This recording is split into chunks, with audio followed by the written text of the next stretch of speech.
Concert na, naging bato pa. Iba't ibang modus po yan ang tututukan at hindi palalampasin dito sa Scam Alert. Dalawang tagahanga po ni Taylor Swift ang magkukwento ngayong umaga ng kanilang sinapit na aberya dahil sa Eras Tour concert ticket scam. Makasama natin ang Swiftie na itatago na natin sa pangalang Marilu. Mahapdi po ito Na-scam po siya ng halagang 250,000 pesos dahil sa nabiling concert ticket. At kasama rin natin si Ana, hindi niya tunay na pangalan, na nabiktima naman ng isang scammer at naloko sa halagang 80,000 pesos. Sila po ngayon naka-cover up para maprotektahan ng kanilang pagkakakilanlan, pero nandito sila para ibahagi ang kanilang experience at magbigay aral sa ating mga manonood. Good morning. Thank you for joining us. Alamin natin ang kwento ng mga nabiktima. Unahin natin si Ana. Matagal ka na bang Swiftie? Opo sir, 16 years na po. 16 years, okay. Itong panonood mo ng ticket, I understand, regalo ito ng panonood ng concert, regalo ito ng husband mo for you? Opo. Yeah, please tell us about that. Bali, gift nga po ito sa akin ng asawa ko kasi alam po niya na matagal na po akong Swiftie. And hindi po kasi kami nakabili ng ticket kasi mahirap pong makabili. Pakikwento nga sa mga manonood kasi baka may hindi nila naintindihan. Bakit ba patay na pumila o bumili sa mga scalper, yung mga fans ni Taylor Swift? Mahirap ba? Gaano kahirap bumili ng ticket? Sir, may nalaman ako sa iba, parang 6 hours silang naka-queue para lang makabili ng tickets or mas matagal pa. Okay. O kaya po, sasali ka sa raffle para magkaroon ka ng entry para maka-purchase po. So kahit po may pambili ka po, hindi ka po makakabili basta. So hindi basta may pambili ka, makakabili ka. Opo. Dahil talagang maraming mahaba ang pila sa mga concert ni Taylor. Marilu, ikaw naman, paano yung naging circumstances ng pagbili mo ng ticket? Actually, para sa anak ko ito. Parang gift Ito ko naman, sana. regalo. Yes, Oo. kasi graduating siya. So, actually, nakabili naman siya ng ticket. Kaya lang kasi napakalayo, Cat 9. Pero yun pa lang, parang umiiyak na siya dahil nakakuha siya ng ticket. Pero syempre, gusto ko pa rin yung medyo malapit sana sila. Oo. So, yun. So, nakabili ako dun sa scammer nga. Sige, paano umabot ng 250,000 pesos naman yung Bali kasi 4 sila na pupunta ng... Actually 5, pero 4 lang yung nabili namin na 2 VIP 1 worth 130,000 Okay. 130,000 at 2 VIP 2 worth 120,000. Pero kasama na kasi yung commission nung reseller. Yes. Okay, you have something to add? Anyway, paano kayo napunta dito sa pakikipagtransaksyon dito sa scammer na to? Nakita ko po siya sa online, sa social media. Aha. Tapos marami pong nagva-vouch po sa kanya. Tapos nakipagkausap po ako sa kanya, nakipag-video call po siya. Tapos nagbigay siya sa akin ng kanyang ID, yung passport po niya. So parang ang isip ko po, hindi po siya magloloko because nagpakita siya ng kanyang identity. Nagpakita rin po siya ng mga, sa video call po namin, nagpakita po siya ng usap nila ng mga ng ibang artista, may mga influencer, tapos may isa pong politician po na malaki yung pangalan. Ganon din ba nag-experience mo? Nakaharap mo siya, at least video call, nag-present siya ng evidence na kaya niyang i-deliver yung mga tickets na sinasabi niya? Face to face ko talaga siya. Face to face? Twice ko siyang na-meet. So parang ate-ate niya ako parang ganon. Okay. So isa pa, syempre nung nalaman ko kasi yung name niya, nag-background investigate din. Which is tama, meron yung mga, kunyari, yung parent niya, nagtatrabaho sa ganito. So it Totoo. adds up, ika nga. Yes, Kumbaga, oo. So nagtiwala yung identity ako. niya, legit. Yes, At oo. nabanggit mo rin, may previous transaction ka dito Opo, sa taong ito. Kaya po kami nagtiwala po kasi bumili po kami sa kanya ng sapatos, 3 piraso po, less than 60K po yung presyo. Na-deliver naman po niya sa amin. Okay. Kaya po, At hindi naman fake yung hindi item, naman po. so legit naman. Opo, okay naman po. Tapos po, minention nga niya na yung daddy niya ay mataas ang posisyon sa isang bangko. And sinek ko din po sa page ng bangko, nakita ko po yung... Totoo naman. Totoo po. Now, at what point did you realize na, teka muna, na-scam yata tayo Sa anong punto nyo na-realize yun? Ikaw muna, yung Ano, sa 250,000 mo, saan mo nalaman na parang ano yata, sa anong punto ka kinabahan? So far naman kasi nakaka-chat ko pa rin siya. Pero meron kasing schedule ng release ng mga PDF file ng mga, kunyari, kung March 2 ka, kunyari, February 19. Ngayon, yung time na namin, March 3 yung concert, dapat 20, may release na. Sa kanya, wala pa. As in, wala. Tapos, naging 21, wala pa rin. So, Pero parang, nakakausap mo siya, anong paliwanag niya? yes, oo. Sabi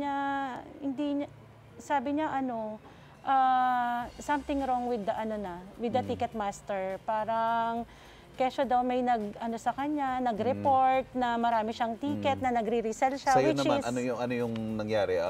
Ganon din ba yung palusot niya? Yes po, opo. Tapos yun nga po, na-report daw po siya nung seller nung tickets. And na-block daw po yung kanyang bank account. Na-amla daw po, kaya daw po hindi niya ako ma-refund ng pera.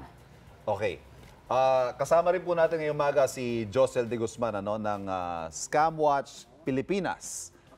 Nabanggit mo kanina, medyo kakaiba tong kaso ng Eras Tour tickets na to dahil humarap eh. Humarap. May Yung suspect. scammer usually, mga fictitious character or ayaw humarap, pero Hindi ito totoo. humarap. Nagsagawa din naman sila ng kanilang due diligence. Ika nga, nag-imbestiga sila. Paano mo i-describe ang nangyaring ito? Ano kaya mga posibleng paraan para makaiwas sa mga ganitong sitwasyon? Well, unang-una, matatawag natin tong online scalping, di ba? Regardless of the intent of the suspected scammer. Pag sinabi mong online scamming, lumalabas ka na doon sa proseso ng pagbili ng ticket. Kasi yung ticket ngayon hindi na siya physical eh. So Yes, it's yes. more of digital na. So doon sa QR ticket, code, ganun doon lang sa ba? online ticket platform, any platform, pinoprotect nila kasi yung buyers. So may proseso yan. So magsasign in ka na sa account mo, nakadikit dyan yung email address mo, mobile number mo, at buong pangalan mo. And then other than that, since na laging nagsosold out nga si Taylor Swift, at yung national stadium, ang capacity lang sa Singapore ay 55,000, so may isa pang proseso, may registration pa. So kahit na nag-register ka, hindi rin guaranteed na makakauna kang bumili ng ticket. Lumabas sila doon. Okay. Pag lumabas ka doon, kasi nga dahil malapit na yung concert at sold out na, so nagbakakasakali sila sa scalper. Ang problema sa mga scalper, dahil may barcode yan, kahit na let's say hindi sila tinakbuhan, nagbigay sila ng mga printout ticket, mataas pa rin yung risk na baka hindi tanggapin yung barcode kasi hindi naman nakapangalan sa kanila yun. So yun yung risk doon. So ibig sabihin, not worth it. Kahit sabihin mo ng legit pa, even assuming na i-deliver yung ticket sa kanila, hindi pa rin ganun It's not worth it. For us, yung position namin dyan, punta po tayo sa legit kasi doon po napoprotektan yung mga consumers eh. Pero kasi halimbawa ito, may pinirmahan daw kayong kontrata, nagkapirmahan kayo ng kontrata. Kasi nga nagkaharap kayo, di ba?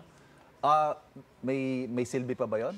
May habol pa ba sila? Well, lahat naman ng pwedeng ebidensya kasi nga may muka, 'di ba, may pangalan at may nagkapirmahan. So pwede nila itong i-submit sa mga kinaukulan as additional evidence kasi yung ibang mga online scammer, hindi mo ma-identify eh. Oo. Ito na-identify mo, nakita nila ng ilang beses, may video call.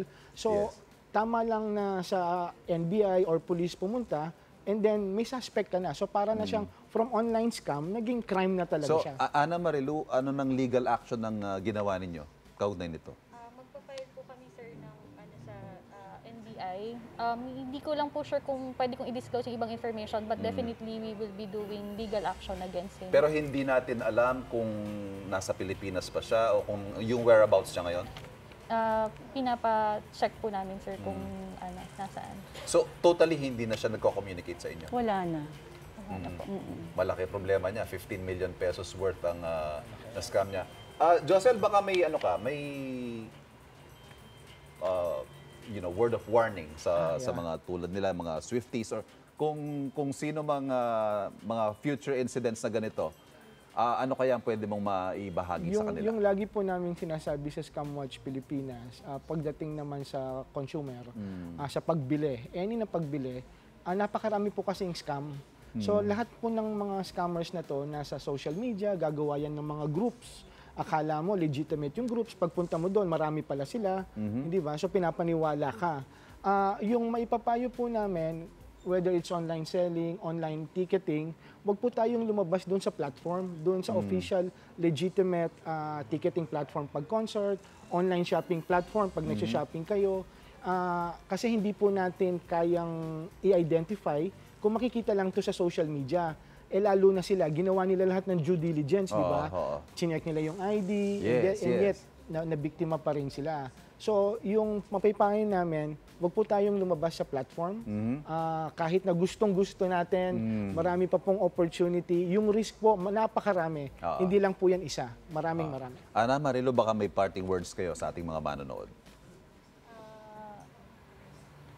Ano po, siguro mas mag-ingat na lang po in terms of transacting talaga. Naging lesson po siya sa amin. More than anything, naging lesson sa amin na maging maingat. Sana ma-refund pa rin naman. Kasi yung mga pinagbili namin doon, hard-earned money yun Yes, hindi yun pinupulot. Yes, oo. Should there be an opportunity, i-grab niyo pa rin ba? Gusto niyo pa rin mapanood si Actually, Taylor Swift? magpa-fly pa rin yung anak ko with tuloy? the friend. Yes, oo. Bukas na madaling araw. So, mag-chance na lang sila. Baka team labas. Team labas. Anyway, sana napapanood ni Taylor Swift. Taylor, if you're watching, you have some very loyal fans here. Maraming salamat, Josel de Guzman ng Scam Watch Pilipinas. Thank you. At Ana, Marilu, thank you for sharing your story. Naway magkaroon po ng agarang resolusyon ang kasong ito at sa mga manloloko dyan. Naku, hindi namin kayo titigilan. Mga kapuso, kung biktima rin ng mga scammer, ibahagi yan sa amin para lahat tayo alerto.